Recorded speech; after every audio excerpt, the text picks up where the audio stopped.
Hey guys, welcome. This week I welcome Rick Dempsey. Rick is the Senior Vice President of Creative and Global Localization at Come and See. Rick, welcome, man. Thanks for hanging out.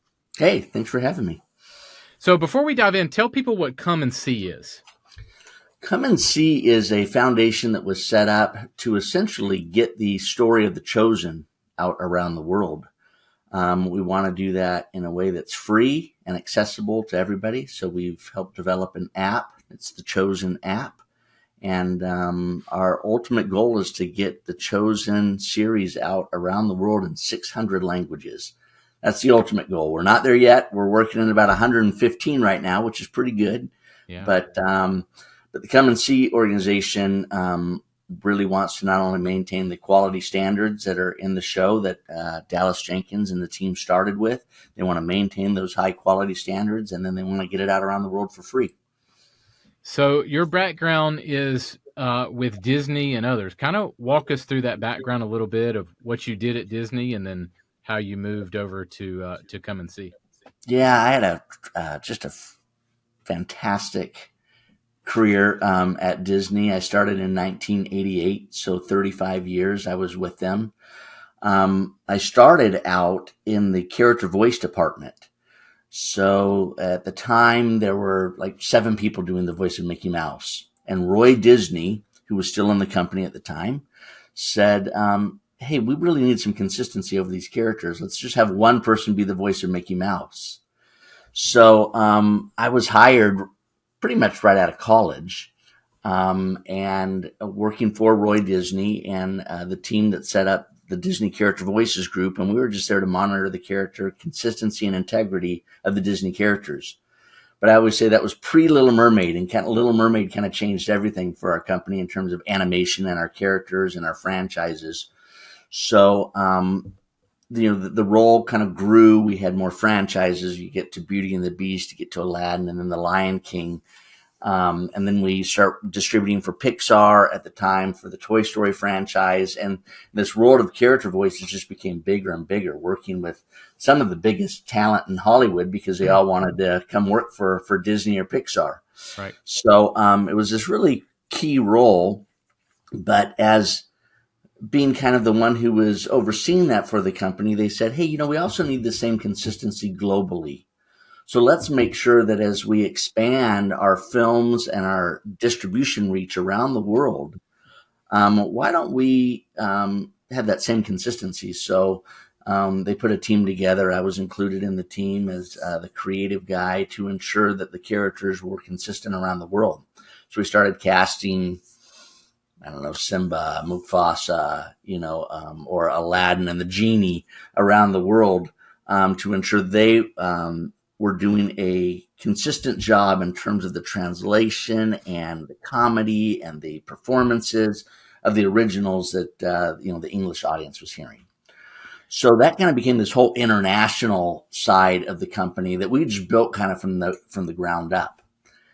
And so that was a long career, and that's kind of the short answer. And even though it was a long answer, that's the short answer of what I did at Disney for 35 years, continuing to build upon the international success we had. And then when I left the company just over a little over a year ago, this amazing opportunity came in from The Chosen saying, hey, we don't know how to get this thing out around the world. Could you help us out? And love the show. Love its mission for Come and See. And I joined up. Said, why not? Let's do this. That's incredible, man. I'm friends with Davey Liu, who was an animator back in the day, with the kind of that golden age, Lion King, Aladdin, Little Mermaid. And I was born in '83, so you were a huge part of my childhood in making sure that that I was entertained well as a kid.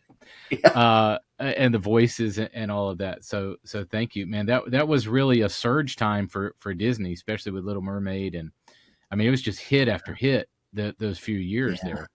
Yeah, it was really fun, and it ebbed and flowed a little bit. Yeah, we had some that weren't the best of years in our animation, but while it might have been rough at the Disney animation side, Pixar was coming on strong, and then we Mm-hmm. ultimately bought Pixar, and their titles were just fantastic. We look back, I think the Toy Story franchise is still one of my all-time favorites.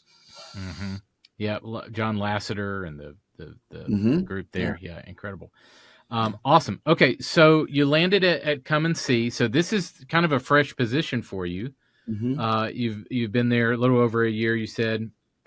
So Mm-hmm. you're in charge of making sure that it gets out into languages. So Yeah. how is that? How are those positions similar? What are some new things that you've learned now that you got to Come and See?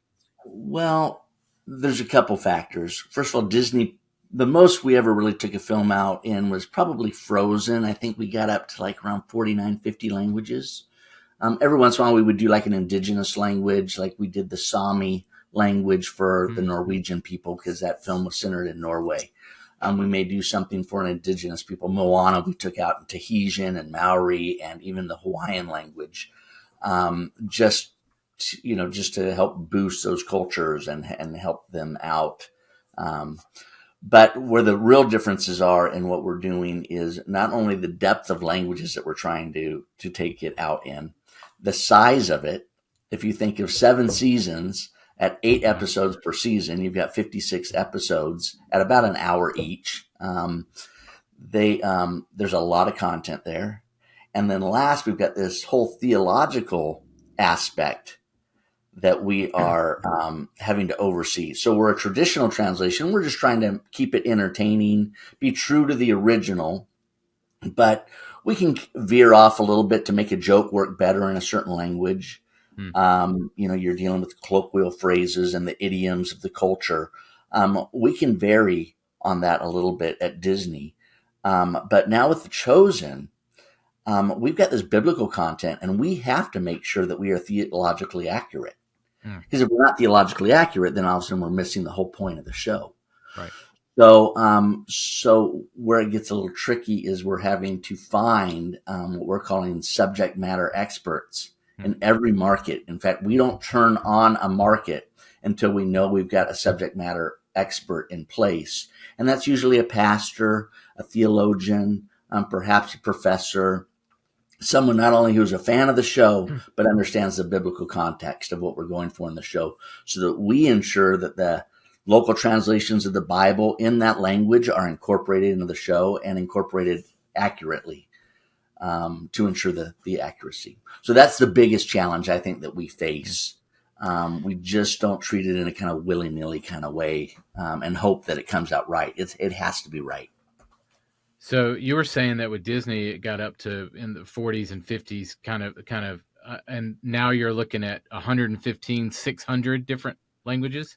Yeah, I think the ultimate goal is to get about 100 dub languages and 600 subtitle languages. Gotcha. So Okay. we may expand a little more if you just consider subtitles in at Disney. But I think Baywatch holds the record for the most dubbed TV series of all time, and we have overtaken that now. So I think we are in, maybe Nice. not officially, but I think last time I checked Google, it said that we were in the Guinness Book of World Records as the most dubbed, localized, or translated show in history. That's So amazing too, considering that the show is only what we're in four seasons, moving into five, something like yes, that. yeah, So released in four. Yeah. pretty amazing that it's not in, I guess, syndication. What would be the comparison of syndication? Mm-hmm. And you've already surpassed that number, so that's really neat. How many languages do you know? Can you speak? Man, I barely speak English. I mean, my English isn't even that good. So, I always use this story. I said, God has a sense of humor, because I got a D in all 4 semesters of Spanish in high school. Yeah. And in going through those classes, I kind of knew I wanted to get in the entertainment business. Kind of goes back to my background as a child, but I knew I was going to get into entertainment. And I'm thinking, why would I ever need to learn Spanish? I'm going into entertainment. And here, in God's sense of humor, I get put in charge of every language at the biggest entertainment company in the world, the Walt Disney Company. I'm in charge of all those languages around the world. So I think God just says, okay, here's someone who's got absolutely no talent, no business being in this industry, and I'm going to see what he can do here. Yeah, So, man, it's awesome to watch him work. yeah. All right, so with The Chosen, we've seen a really high quality show about the life of Jesus. Dallas, I've had on several times, and just done a great job with the show and the whole team. So, with your experience with Disney, and now that and with The Chosen and kind of what you've seen in the market, do you think that Christians have gotten better with visual storytelling? How do we compare with the things that you know in your experience when it comes to our storytelling visually? I think The Chosen is definitely a step in the right direction. I think Dallas is doing everything he can with the budget we have. We have a good budget for the show. And it looks fantastic. So visually, I think it's at the next level. And I think it's what Christians should be doing in this space. For years, I have seen us, as believers, the Christian media just being so far behind. And it's normally a budget issue, to be honest. We just don't have the numbers that they do in secular Hollywood. I was involved in fact, I was key in bringing the Chronicles of Narnia to Disney. And I think there was an opportunity to really kind of have the spectacle, the big budget of a great, renowned Christian property with the Chronicles of Narnia, and specifically the Lion, Witch, and the Wardrobe, and putting the type of Hollywood budget that we wanted to into a production like that. So you could have had a Christian organization take on that property, and maybe you would have got a $50 million budget or a $60 million budget or something. But I forget what our end budget was, but we'll call it $200 million for sake of argument to produce that film. And it's just a better version of the movie than I think the church could have made. But to your point, I think the church is getting better and better. I think Christians and Christian media, with the tools that we have available to us, are getting better. At the end of the day, though, it's all about script. If you've got a great script, you're going to have a better film. You can't have a bad script and hope you're going to get a good film, but you can't have a great script and have a bad film. But usually, great script means good film. Right. If that makes sense. Yeah. So with that, and maybe we can kind of dive into church world just a little bit, but why do your visuals matter when it comes to communicating the gospel? Well, I think there's an authenticity there when you have good visuals. As soon as you start thinking, oh, that looks cheesy, or that doesn't look right, it immediately takes you out of the reality of what it needs to be. So I just think that I've been in the industry for so long. I'm always looking at lighting and props and art direction, and it all kind of brings together the authenticity of what you're trying to communicate. And as soon as it looks like it was handmade and not authentic, I think it just distracts from the story. It almost takes your eyes off, or eyes and ears off, really what the message is, if what you're seeing doesn't seem authentic. Does that make sense? It does. And to your point, when it comes to the gospel and spiritual themes, I think we have the greatest story there is to tell. So if our visuals come across as cheesy, and we need a disclaimer before we tell somebody to, well, I mean, if you can forgive the acting, if you can forgive the XYZ, the production value is not that, but I mean, it's good. If there's a disclaimer before it, I think it can distract from the message that we're trying to deliver. Right. Does that stuff matter when it comes to people respecting, maybe from your experience, the audience respecting the message? Does the quality, and maybe we're repeating ourselves here, but does the quality matter in delivering that message to a large audience? I think it does. I think it does for exactly what you said, those last two words, for a large audience. Okay. I mean, I don't want to ever limit what God can do, and how the Holy Spirit can move in someone's life, even for something that is maybe not up to Hollywood standards. There may be some amazing visuals out there, products that have moved people to tears and brought them to Jesus. And I love that. But when you're talking the large audience, you're talking about kind of competing with Hollywood. because we're a media saturated culture, and everything we're looking at is challenging for your eyeballs, right? That's what we're trying to do. We're trying to get people's eyeballs on content that is going to advance the kingdom. So if our eyeballs aren't attracted to something because it looks cheesy, I'm going to go elsewhere to find that, and it's probably going to be in the secular media. So what we're getting with good Christian media like The Chosen, I believe you're getting so many eyeballs on it because it is so good, and all of a sudden we're transforming cultures because they're going, hey, wow, this is really, really good, and I'm learning something here. And we're hearing all these stories of people who are coming to Christ because they're turning on the show and they're not turning it off because they're upset with what they're seeing. Frankly, when I don't know how you felt, first time I heard about The Chosen, I thought, I don't really want to watch it. Another robes and sandals Right. movie. And I always use that phrase, robes and Mm-hmm. sandals. People show up in their bathrobes and their flip-flops to portray biblical times. And it just wasn't that. When I saw it, I was so impressed with the set design, the visuals, the acting, the editing, the music. All of it comes together to make a quality project. I was so impressed by it. I was moved by it. And you can see how it's working in other people's lives. We've got amazing stories of what this show is doing around the world. To that, does the quality matter around the world? Can your international audience tell the quality, and does that make a difference? Does it translate, I guess is what I'm asking. I think so, because so much of the world now has cell phones in their hands. They're accessible to media. So what they see in media are the Marvel films, are whatever you wanted to establish as the standard of quality. Everybody has access to that, and they can see that anywhere in the world. So you come along with something that looks cheesy, I think it's going to be a turnoff. So I do think it makes a difference, especially when you're preaching the gospel. Think of where we're going out in Middle Eastern, Muslim-dominated countries, and we're taking the show out. If there wasn't an appeal visually, and I know that's kind of what we're talking about here, visually, if there wasn't an appeal as a current day Muslim, I would just turn it off. But if it resonates with you, if you go, wow, this looks like my history here, of, I want to know more about this. This looks like my culture, because it was all in the same place, right? If in terms of location, I'm talking about geography. This is part of our geography here. We're looking at it. This looks pretty authentic. I think they'll continue to tune in. Let's talk to a ministry leader for a second.